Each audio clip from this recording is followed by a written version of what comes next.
상황의 역전이라는 제목의 말씀을 가지고 주의 마음을 함께 나누도록 하겠습니다.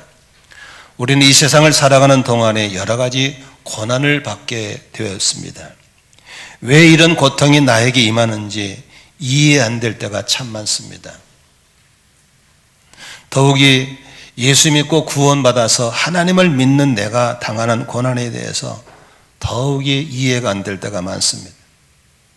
내가 잘못해서 만난 고난이라면 예측을 하고 있고 준비하고 있기 때문에 견뎌낼 수 있지만 잘못한 것도 없이 예수 믿는 것 때문에 어려움을 당할 때는 더더욱이 이해가 안 되고 억울한 마음도 들 때가 많습니다. 그런데 이 고난의 신비 속에는 하나님의 깊은 뜻이 있습니다. 조금 전에 우리 영현자매 간증할 때 한 단어가 저는 귀에 남습니다. 우연이 아니라 필연이라는 단어입니다. 이 땅에 우연히 그렇게 고난이 오고 그렇지는 않습니다. 고난 속에도 하나님의 필연적인 뜻이 있다고 하는 것입니다. 시편 119편 71절에서는 시편 기자가 이런 말을 씁니다. 고난을 당한 것이 내게는 오히려 유익하게 되었습니다. 그 고난 때문에 나는 주님의 율례를 배웠습니다. 고난이 내게 유익하게 되었다라고 말하고 있는 것입니다. 고난은 우리에게 주어진 상황을 바꾸게 만들고 우리가 들어있는 그 움막 속에 나오게 만드는 것이 바로 고난이기 때문에 그렇습니다. 인간은 본래 죄성을 갖고 있기 때문에 이기적입니다. 우리 형제가 태어날 때 손을 움켜잡고 응애하고 태어납니다. 그러죠? 그리고 계속 살아가면서 내 것 손을 펴지 않습니다. 죽을 때도 손을 펴지 않습니다. 손을 꼭 끌어안고 죽습니다. 이렇게. 그러니까 한 번도 손을 못 펴고 죽는 이기적인 사람이 인간인 겁니다. 오늘날 예수님이 손 마른 병 걸린 사람을 향해서 말씀하시기를 네 손을 펴라라고 하신 적이 있습니다. 여러분, 예수님 믿고 손을 편다는 것 쉽지 않습니다. 여러분, 성경에서 하나님이 우리에게 사람답게 살 수 있도록 계명을 주신 것 10계명입니다. 10계명을 요약하면 딱 두 단어입니다. 하나님 사랑, 이웃 사랑입니다. 다시 말하면 사랑하기 위해서는 이기주의에서 이타주의가 돼야 되는 겁니다. 사람들은 본성이 이기주의이기 때문에 전부 다 자기 주관적이고 자기의 이익이 벗어나면 안 합니다. 성경을 더 요약하고 줄인다면 하나님 사랑, 이웃 사랑을 더 줄인다면 사랑입니다. 사랑은 절대로 이기주의가 되면 사랑할 수가 없는 겁니다. 나보다 남을 먼저 생각할 때 사랑하게 되는 것입니다. 그런데 사람이 그 이기주의에서 벗어나서 나온다는 것은 쉬운 게 아닙니다. 노력으로 되는 게 아닙니다. 바로 고난이라는 걸 통해서 벗고 나오게 되는 겁니다. 제가 아는 분인데 상당히 괜찮은 분입니다. 돈도 많고 많이 배우고 똑똑하고 지위도 있습니다. 그런데 참 장애인들을 너무 잘 섬겨요. 어떻게 저렇게 장애인들을 지극정성 섬길 수 있을까? 더 돋보이는 거죠. 더 훌륭한 거죠. 더 돈 있는 게 더 배운 것이 인물이 지위가 돋보이는 거예요. 교제하게 돼서 물어보면 어떻게 이게 장애인들을 이렇게 잘 섬기게 됐습니까? 라고 물어보니까 웃으면서 그래요. 저에게도 장애인 자녀가 있어요. 여러분, 그러신 분 집안에 어떻게 장애아가 태어났을까? 여러분, 장애아를 키우는 부모의 그 애타는 마음, 하나님이 왜 나에게 장애아를 주셨을까? 그 고난을 풀어내는 것이 힘들었어요. 그런데 하나님이 깊은 섭리가 그런 못 걷고 말도 못하고 그런 장애아로 인해서 자신의 이기적인 틀을 깨고 이타주의로 나오게 하신 하나님인 걸 믿으시기를 바랍니다. 그러므로 여러분, 우리 속에 있는 여러 가지 고난들이 있지만 그 고난을 어떻게 해석해 나오냐에 따라서 우리 인생이 달라질 수 있고 아니면 점점 더 움츠려 죽을 수가 있는 거예요. 나는 우리에게 주어진 상황 속에서 다 고난이 있어요. 어제는 하나님 말씀을 읽고 묵상하는데 이사야 40장 1절에 하나님이 내게 주신 말씀이 내 백성을 좀 위로해 줘라. 내 백성을 위로하라. 주일날 예배대로 나온 성도들을 내 백성이라 부르시면서 하나님이 나로 하여금 그들을 위로해 주라는 거예요. 그래서 이 본문을 가지고 어떻게 우리 성도들을 위로할까 봤을 때 여러분 한 분 한 분을 놓고 기도하다 보면 전부 다 고난이 있어요. 젊은이는 젊은이대로 고난이 있고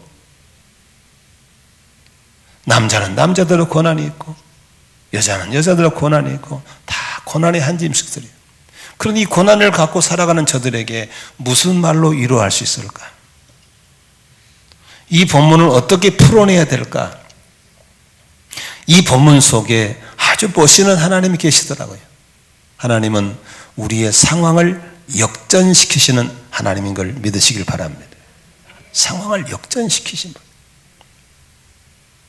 제가 며칠 전에 정주영 현대그룹 기자 정주영 씨가 한 책을 읽다가 너무 마음에 와닿는 게 있어서 우리 아들 딸에게 내가 카톡을 보냈어요. 그분이 하신 말씀 중에 하는 말이가 절망적인 상황은 있어도 절망은 없다. 우리들이 살아가는 삶 속에 절망적인 상황은 올 수 있다. 그러나 절망은 없다요. 그 정신이 바로 현대를 만들었고 그 정신이 가방끈 짧으신 분, 그분이 바로 우리나라 역사를 바꿨구나라는 생각입니다. 우리는 오늘도 내게 주어진 고난을 잘못 해석해 낼 때 얼마나 극단적인 비극을 가져오지 모르겠습니다. 오늘 저는 읽었던 본문 사도행 16장을 쭉 보면서 한번 오늘의 여러분 삶 속에 현주소를 찾아보도록 하겠습니다.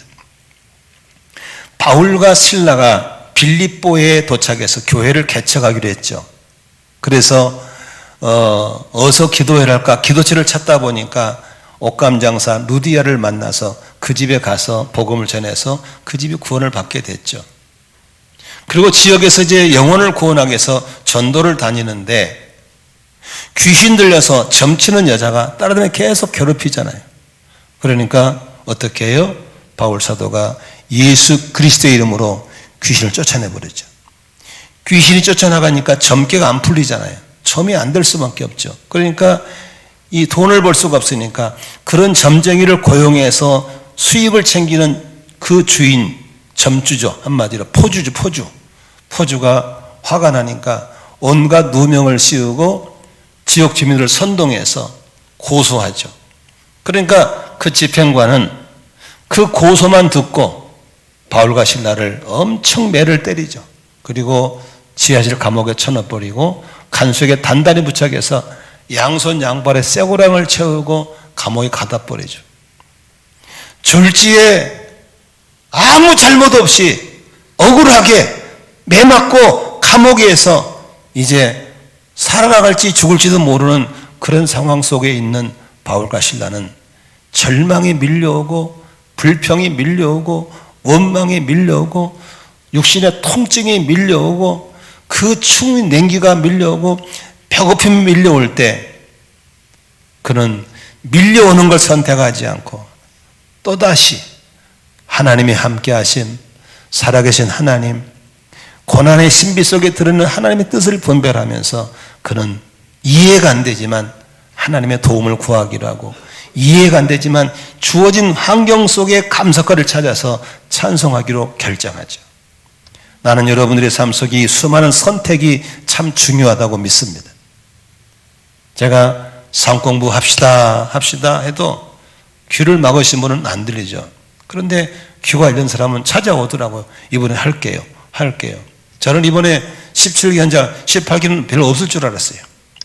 그래도 오더라고요. 선택이 참 중요한 겁니다. 나는 여러분들 속에 수많은 선택 중에서 절망을 선택하지 말고 소망을 선택하기를 바라고 원망 불평 선택하지 말고 감사거리를 찾아내는 선택이 있기를 주의 이름으로 축원합니다. 우리 앞에 있는 햇빛을 등져버리면 내 앞에 시커먼 그림자가 나타납니다. 그러나 방향을 돌려서 태양을 향하면 내 앞에 순간적으로 그림자는 사라져버리고 찬란한 빛이 보이는 걸 믿으시길 바랍니다. 바울과 신라는 기도를 선택하고 찬송을 선택합니다. 그때 하나님은 놀라운 일을 행하셨습니다. 그 지역에 지진이 일어난 겁니다. 옥토가 움직이는 겁니다. 그냥 지진만 나면 좋았는데 옥문이 열리는 겁니다. 이건 하나님의 역사인 줄로 믿습니다. 발목에 채산 쇠사슬이 끊어져 버린 겁니다. 이건 하나님이 하신 이걸 믿으시 바랍니다. 그래가지고 난리가 났는데 그를 지키던 간수가 자살하려고 그래요. 왜 자살을 하냐니까 자기가 지키던 죄수가 도망가 버리면 내가 직무유기로 그 다음날 형을 받게 되고 가족은 끝났다는 겁니다. 그때 바울과 실라가 우리가 도망가지 않고 여기 있으니 자살하지 말라고 말립니다. 그때 간수가 충격을 받습니다. 이런 천재지변이 일어난 미라클 때문에 충격을 받고 상상 못하는 높은 수준의 도덕적인 사람을 보고 감동을 받고 그래서 그 하는 말이 우리가 어떻게 당신처럼 구원을 받을 수 있냐고 무릎 꿇고 구원받기를 사모하는 것이죠. 왜 영원 구원이 안 일어납니까? 우리들 VIP 속에 하나님의 기적이 일어나야 되는 겁니다.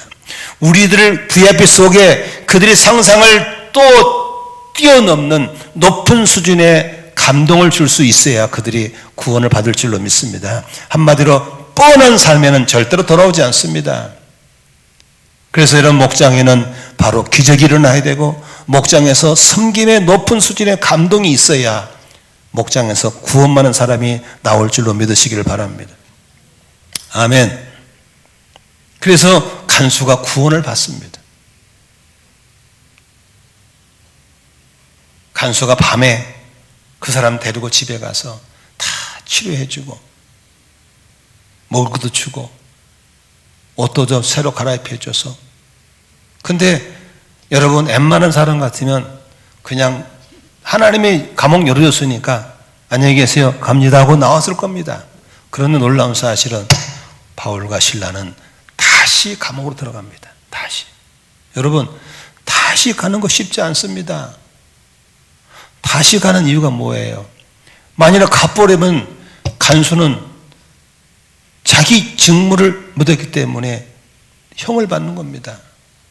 바울과 실라는 탈옥수가 돼가지고 또 잡으러 쫓아와야 되는 겁니다. 다시 그 감옥에 들어가는 거 쉽지 않죠. 다시 들어갔어요. 그리고 이제 앉아서 있는데 날이 새는데 갑자기 그 형을 집행한 집행관 치안관으로부터 명령이 떨어집니다. 석방시켜주라는 겁니다. 내보내라는 겁니다. 여러분 이걸 볼 때 왜 내보내놨을까? 이걸 알면 참 좋습니다. 당시에는요, 이 터키 가보시면 참 금방 알 수 있습니다. 아마 터키 가고 싶은 분들 준비하시면 좋겠어요. 터키 가면은 과거에 지진이 참 많이 일어났어요. 그래서 옛날에 그 화려한 기독교 유물이 다 묻혀버렸어요.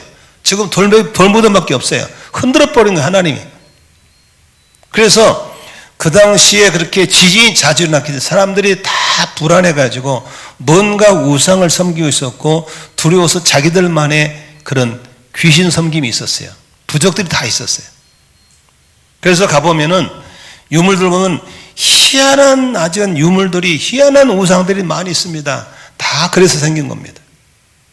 여러분 저는 일본 가기 전에는 일본을 이해를 못했어요. 왜 이렇게 많이 배운 사람들이 이렇게 귀신을 많이 섬길까? 일본은 700만 귀신을 섬긴다잖아요. 저는 일본 몇 번 가보면서 금방 알 수 있었어요. 일본은 언제 땅이 쩍 벌어서 푹 가라앉지 언제 씨라 물렸지 아무도 모르는 거예요. 지금도 어제 뉴스 보니까 일본의 북동쪽인가 그쪽에 6.9 지진이 나가 흔들어 버렸더라고요. 한 달 전에 7.2가 흔들었더라고요. 그네들은 살면서 항상 불안한 거예요. 항상 초조한 거예요. 그렇기 때문에 그 두려움을 이기려고 뭔가 잡고 있는 거예요. 그래서 일본 가면 별의별 우상이 다 있어요. 별의별 우상. 상상 700만 가지니까 얼마나 많겠어요. 오이장아찌 귀신도 있고 몽당 빗자루 귀신도 있고요. 별거 다 있어요. 현대인도 마찬가지입니다. 미래에 대한 불안, 두려움들이 있기 때문에 뭔가 붙잡고 있어야 돼요. 뭔가. 그래서 여보 나 회사 갔다 올게 잘 갔다 오세요 해놓고 한쪽으로는 무슨 마음이 들어요? 저 남편이 과연 돌아올 수 있을까? 밤에 돌아올 수 있을까? 엄마는 학교 갔다 올게 그래 잘 갔다 와 해놓고도 한쪽편은 저 자식이 무사히 돌아올 수 있을까? 이런 불안들이 현대인에 다 있는 거예요. 누가 암이 걸렸다면 덜컥 겁나죠.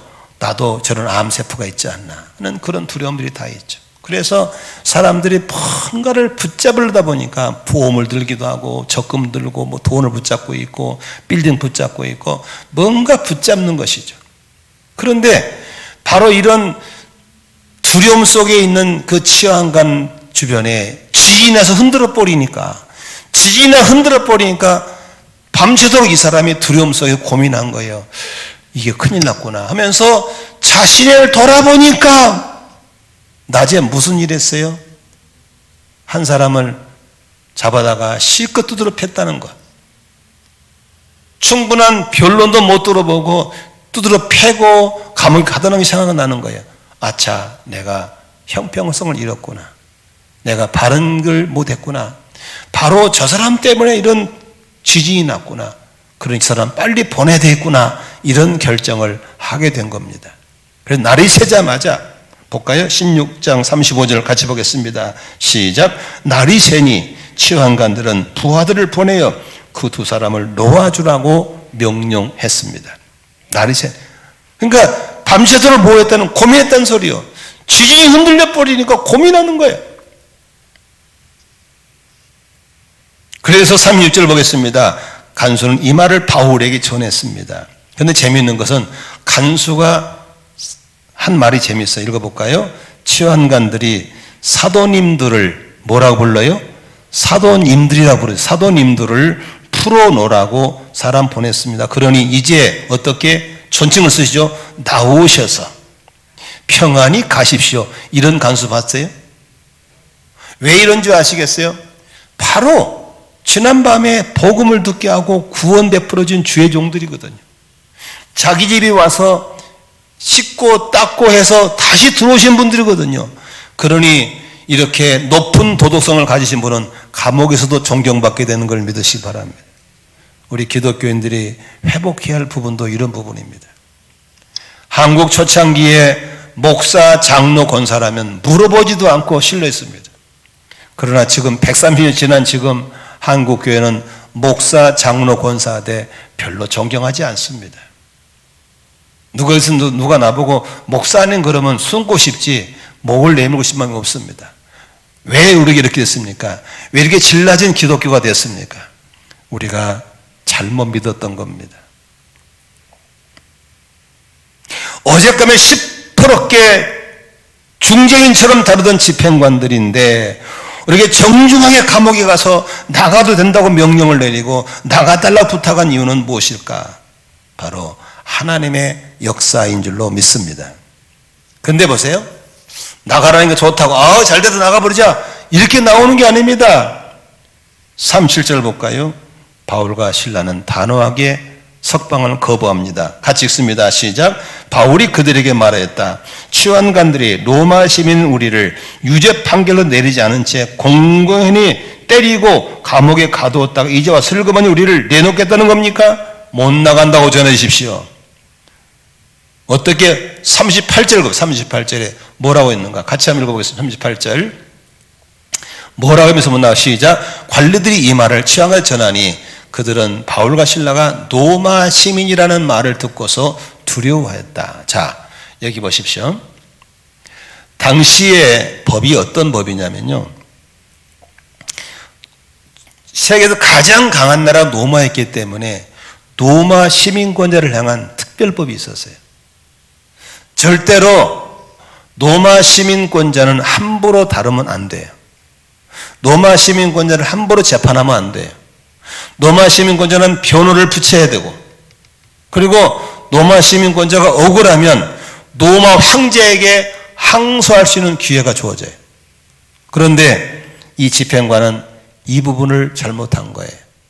다시 말하면 유대인이란 것 때문에 막 때려버린 거예요. 신분을 확인하지 않은 거예요. 변호할 기회도 주지 않은 거예요. 그리고 마구잡이로 패고 감옥에 쳐넣었어요. 근데 막상 지지나 두려워서 내보냈더니 알고 이 사람이 로마 시민권자였어요. 더군다나 중간에 영주권 받고 시민권 받은 사람은 아예 태어날 때부터 시민권자였어요. 다시 말하면 로마 제국의 집정법을 건드려버린 잘못을 범한 겁니다. 그러니 여기서 이 사람들은 어떻게 되는 겁니까? 포주가 억울한 누명을 씌운 죄도 법에 걸리는 것이고, 선동에 데모한 빌립보 시민들도 걸리는 것이고, 따져보지도 않고 한쪽 말만 듣고 뒷다투를 패고 감옥에 있는 집정관도 잘못이 되고, 보통 심각한 문제가 아닌 거예요. 그걸 모를 바울이 아니죠. 딱 잡고 로마 시민권이 나에게 이렇게 대한 거에 대해서 간수가 못 나가 집정관 직접 와서 사과하고 직접 나오라고 그래. 이렇게 했더니 그 집정관 치안관이 왔을까 안 왔을까? 쏜살같이 왔죠. 그리고 손이 닳도록 싹싹 빌면서 뭐라고 그래요? 제발 좀 떠나달라고, 살려달라고. 하나님이 완전히 상황을 역전시켜버린 걸 믿으시면 아멘 하십시다. 누가 한 거예요? 하나님이 하시는 거예요. 하나님이 하시는 거예요. 우리는 성경을 보면서 하나님이 하신 역사들을 많이 볼 수 있습니다. 그런데 성경 속에 우리 하나님이 상황을 역전시킨 상황들이 자주 나오지 않습니까? 몇 가지 예를 들어볼까요? 창세기 보면은 요셉이라는 소년이 나옵니다. 요셉이라는 소년은 배다른 다른 형들에게 미움을 받아서 두드러 맞고 불이익을 당하고, 그러다가 결국은 살해 위협도 당하다가 결국은 애굽의, 지금의 이집트죠, 이집트의 장사꾼들에게 노예로 팔려가 버립니다. 여러분 얼마나 비참했게, 13살 먹은 애가 살려달라고, 형 살려달라고, 잘못했다고 아무리 빌어도 두드러 패고, 이 새끼 너는 죽어야 돼, 배다른 형들이. 그리고 돈 20냥에 팔아서 넘겨버리잖아요. 여러분 13살 먹은 아이가 타국에 가서 언어가 다르고 문화가 다른 곳에서 얼마나 어려웠겠어요. 얼마나 비참했겠어요. 그러지만 하나님은 그를 17년 후에는 이집트의 총리가 되게 만들어주시고, 흉년이 들어서 곡식을 구하기 위해서 자기를 두드러 팼던 형들이 다 와서 자기 앞에 무릎을 꿇고 싹싹 빌게 만들어 버리신 하나님이 우리 하나님인 걸 믿으시면 아멘 하십시다. 아멘. 그 형들이 눈치를 보면서 뭐라고 그래요? 아버지 죽고 나니까 아버지 등에 숨어있던 형들이 나와가지고, 사실은 아버지가 살아생 전에 형제끼리 뭐 우애끼 지내랬다나? 그때 요셉이 무슨 말 합니까? 형들이 나를 미워한 것, 나를 해치려온 건 사실입니다. 그러나 하나님은 이것저것 모아서 합력하여서 선을 이루셨습니다. 할렐루야. 그래서 하나님이 나를 먼저 보내셨고 당신들을 구원하라고 하신 것입니다 라고 고난을 통해서 가져온 하나님의 역사를 간증하는 거예요. 아멘이시죠? 요셉의 하나님이 저와 여러분 하나님인 걸 믿으시면 아멘 하십시다. 또 있습니다. 에스더서에 보면은 모르드게라는 사람이 나오고 하만이라는 사람이 나옵니다. 모르드게는 유다인의 지도자였습니다. 하나님을 잘 섬기고 불의와 타협하지 않는 그런 멋있는 사람이었습니다. 그런데 하만이라는 사람이 권력의 줄을 잡고 왕 밑에 최측근의 오른팔로 섭니다. 모두가 하만 앞에 절을 하고 구신 거는데 모르드게만 뻣뻣하니까 그게 미운 거예요. 그래서 모르드게를 미워하다가 모르드게 종족까지 다 죽이기로 결정해 버립니다.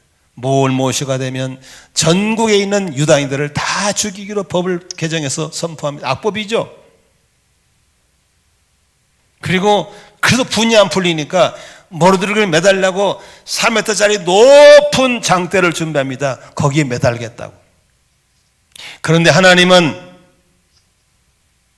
그러한 불의와 고난과 고통 속에 잠잠하지 않습니다. 물 밑에 일하신 주님께 하룻밤 사이 뒤집어 버립니다. 그래서 거기에 매달려고 했던 장대에 모르드게가 매달린 게 아니고 하만이 매달리게 한 걸 믿으시기 바랍니다. 그리고 그 임금이 타는 화려한 마차에 자기가 타고 의시될 줄 알았더니 거기에 누가 타고 있어요? 모르드게를 태우게 만들고 하만은 말고삐를 잡는 사람으로 바꿔버리신 하나님이 우리 하나님인 걸 믿으시면 아멘 하십시다. 그래서 그 위대한 역사를 바꾸신 것을 불임절이라고 그러고 우리 하나님은 불임절이 하나님인 걸 믿으시면 아멘 하십시다. 그 하나님이 나의 하나님으로 믿으시면 한번 아멘 하십시다. 아멘이시죠.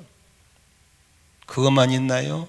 다니엘서 보니까 다니엘을 질투하고 미워하는 사람이 많았어요. 다니엘의 흠집을 잡으려고 쌍불을 켜고 살펴봤어요. 그놈들이 아주 다니엘을 죽이려고 누모를 만들고 악법을 만들어가지고 굶주린 사족을 집어넣잖아요.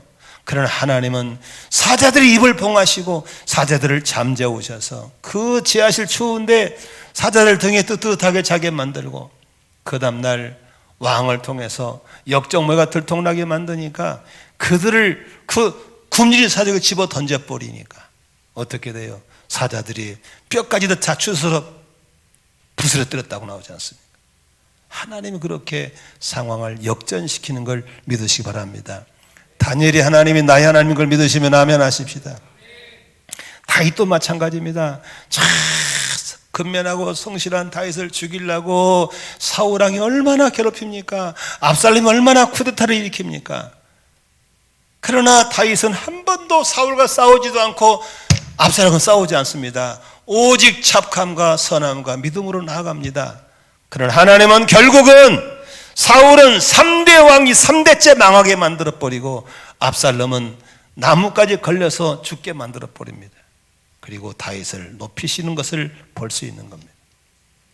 상황을 역전시킨 하나님이 결국은 예수를 그렇게 미워하던 사람들이 예수를 십자가에 못 박고 돌무덤에 가지면 승리한 줄 알았어요. 그래서 예수를 죽였어요. 돌무덤에 가두고 바위를 막아놨어요. 이제 다 이긴 줄 알았어요. 그러나 우리 하나님은 죽은 자를 3일 만에 부활시키심으로 할렐루야 무덤을 열어놓으심으로 대역전극을 주신 걸 믿으시면 아멘 하십시다. 부활의 주를 믿는 게 우리 신앙입니다. 아멘. 나를 믿는 자는 죽어도 살겠고 살아서 믿는 사람은 영원히 죽지 않는다고 하신 이 하나님, 이 말씀 바로 나의 말씀이 되고 나의 하나님인 걸 믿으시면 아멘 하십시다. 하나님은 그러신 분이에요. 나는 이 상황을 역전시키는 하나님을 우리에게 위로가 되기를 주의 이름으로 축원합니다. 힘들고 어렵죠. 다 힘들 때 있죠. 언제까지 살아야 될지 기가 막힐 때 있죠. 아니에요. 고난을 잘 통과하면 이기주의는 깨지고 할렐루야 이기주의의 껍질을 벗고 나오셔서 하나님 사랑, 이웃 사랑이 되게 할 것이고 지금의 불합리하고 억울한 힘든 상황이 변화되면 우리에게 새로운 상황이 올 줄로 믿으시길 바랍니다. 송대관 씨가 부른 쨍하고 해 뜰 날이 우리에게도 올 줄로 믿습니다. 아멘. 저는 참 이 본문을 보면서 말입니다. 아니 왜 이 바울처럼 똑똑한 사람이 재판할 때 나 로마 시민권자야 이러지 않고 식도들을 맞은 다음에 얘기했을까 한번 생각해 봤어요. 그것은 그런 자기 기득권을 가지고 사는 것을 원치 않았어요. 하나님의 영광이 드러나기를 사모했기 때문에 감춰둔 줄로 믿습니다. 왜 근데 끝판에 이해했을까? 몇 가지 이유가 있더라고요. 빌립보 교회는 매우 연약한 교회예요. 간수들이 가족이 모인 교회고 옷감장산 누디아 가족이 모이고 이제 밟으면 죽어버릴 수밖에 없는 그런 교회예요. 그런데 이렇게 대단한 로마 시민권자가 세운 교회라는 걸 알려놓고 가야 바울이 다른 지역에 가도 교회를 누가 무시하지 못하기 때문에 그렇게 한 줄로 믿습니다. 아주 지혜로운 것 같아요. 그리고 내가 이렇게 감옥에서 벗어나고 이렇게 전도가 되고 교회가 세워지는 것은 이런 기득권 가지고 세운 게 아니고 하나님이 하셨음을 드러내기 위한 것도 하나님의 방법인 줄로 믿습니다.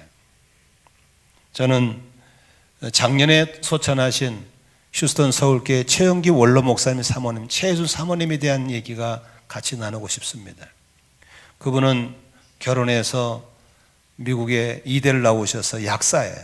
미국 가서 약사 일을 하는데 몸에 난소암이 걸립니다. 그렇게 기도를 하고 있었지만 24년 동안에 암이 퍼져서 온 몸에 암덩어리, 온 몸이 아예. 근데 휴스턴이라는 곳은 MD 앤더슨이라는 세계에서 가장 유명한 암병원이 있습니다. 전 세계 최고의 암병원입니다. 그분들이 그분을 고치려고 뭘 안 해봤게 24년 동안 별걸 다 해봤어요. 근데 안 낫는 거예요. 근데 죽지도 않아. 근데도 활동을 다 해. 그래가지고 이제 자기 소원을 다 사시고 70대 중반을 넘어서 작년에 소천하셨어요. 그런데 그 사모님이 돌아가시면서 유언을 했어요. 뭐라고 유언을 했냐면 내 시신을 기증합니다. 그것도 어디다가 MD 앤더슨 암의학자에게, 그래서 내 시신을 해부하십시오. 그래서 의술이 이 산을 지킨 게 아니고 하나님의 기도가 지켰음을 증명해 주십시오. 믿으시면 아멘 합시다. 하나님은 살아계신 걸 믿으시면 아멘 하십시다. 그래서 24년 동안 그렇게 하시고 맛있게 가셨어요. 어제 최 목사님한테 편지 왔더라고요. 이제 미국의 생활 40년을 정리하고 한국에 들어오시겠다. 이유는 가정교회를 더 확산시키기 위해서. 자신의 남은 생에는 조국 땅에 묵고 싶어 오신다고. 그래서 40년간을 정리하면서 아내의 물품들을 다 정리하고 있다고 편지가 왔습니다. 사랑하는 성도 여러분, 하나님은 이 땅에 우연이 없어요. 되는 대로 다 계획이 있고 하나님의 높은 뜻이 있는 것을 믿으시기를 바랍니다. 여러분 지금 고난당하고 있어요? 절망적인 상황이 있어요? 낙심하지 마세요. 절망적인 상황은 없지만 우리에게 절망은 없는 거예요. 해 뜰 날이 올 줄로 믿습니다. 역전될 줄로 믿습니다. 아멘. 고난이 유익이었다고 말할 때가 올 줄로 믿습니다. 이 고난 때문에 나의 아집이 깨졌고, 고난 때문에 이기주의가 깨졌고, 고난 때문에 사랑을 받던 사람이 사랑하는 사람이 되었나라고 고백할 날이 올 줄로 믿습니다. 아멘. 마지막으로 40절에 그들은 석방된 다음에 어디로 갑니까? 한번 40절 읽도록 하겠습니다. 시작. 두 사람은 감옥에서 나와서 루디아의 집으로 갔다. 그리고 거기서 신도들을 만나 그들을 격려하고 떠났다. 여기서 밑줄을 치시는데 루디아의 집을 좀 치시고 거기서 신도들을 그 다음에 격려하고 떠났다. 이 세 문장에 단어에다가 치면 좋겠습니다. 자, 여기 보세요. 그들이 석방된 다음에 제일 먼저 간 데가 어디입니까? 루디아의 집을 간 겁니다. 거기가 어디예요? 바로 교회예요. 교회는 이렇게 건물로 지은 게 교회가 아니고 모임이 교회인 걸 믿으시 바랍니다. 우리 교회는 19개의 교회가 있어요. 청장년들이 모이는 17개의 목장교회와 학생들이 모이는 2개의 목장교회가 있어요. 집에서 모이는 교회가 목장 모임이고 목장 모임이 교회인 걸 믿으시길 바랍니다. 그들이 바로 거기 간 거예요. 바울은 이런 말 합니다. 빌립보 교인들한테 내 마음에 항상 눌린 게 있다. 교회에 대한 염려라고 그랬습니다. 아마 정상적인 목회를 하고 있는 우리 목자님들은 제 마음을 이해할 겁니다. 제 말 알아들을 겁니다. 자나깨나 목장 생각입니다. 물론 이제 아직 철이 덜 든 이 초보 왕초보들은 그런 게 없겠지만 진짜 목양을 해보는 목자들은요, 자도 깨도 항상 교회 생각입니다. 부교육자는 잘 모릅니다. 자기들 역할이. 그러나 담임 목사는 그렇지 않습니다. 항상 자나 깨나 눈을 뜨나 가드나 교회 걱정입니다. 왜가요? 교회는 주의 몸이고 교회 사랑은 주님 사랑이고 교회 섬김은 주님 섬김인 걸 믿으시기 바랍니다. 바울은 감옥에 있으면서도 이제 막 생겨난 작은 교회에 대한 걱정이 있는 거예요. 거기로 간 줄로 믿습니다. 여러분들이 주님을 사랑한 만큼 교회를 사랑하기를 바라고 주님을 섬기는 만큼 교회를 섬기시기를 주의 이름으로 축원합니다. 두 번째, 거기서 신도들을 만났다. 신도가 누구겠어요? 최근에 세운 교회니까. 보세요. 자, 누디아 집 식구들 구원받았죠? 어제 구원받은 누구예요? 간수 식구들 모였겠죠? 그 최근에 뭐 소문 듣고 온 몇 가정이 있겠죠? 왕초자들이 모인 교회입니다. 그렇죠. 근데 거기에 누가 있었어요? 바울과 함께 일해왔던 디모데하고 누가가 있는 거예요. 그들은 잡혀간 게 아니니까 디모데와 누가가 데리고 그들을 끌어안고 돌보고 있는 걸 믿으시기 바랍니다. 그들을 만나서 바울과 실라가 뭐합니까? 격려하고 떠났다 그랬어요. 이 격려라는 단어를 보면요, 위로입니다. 위로. 여러분 한번 생각해 보세요. 나를 죄악에서 구원해 주신 우리 사도님, 우리 목사님이 저렇게 비참하게 매일 감옥 갔는데 밤에 잠이 없겠어요?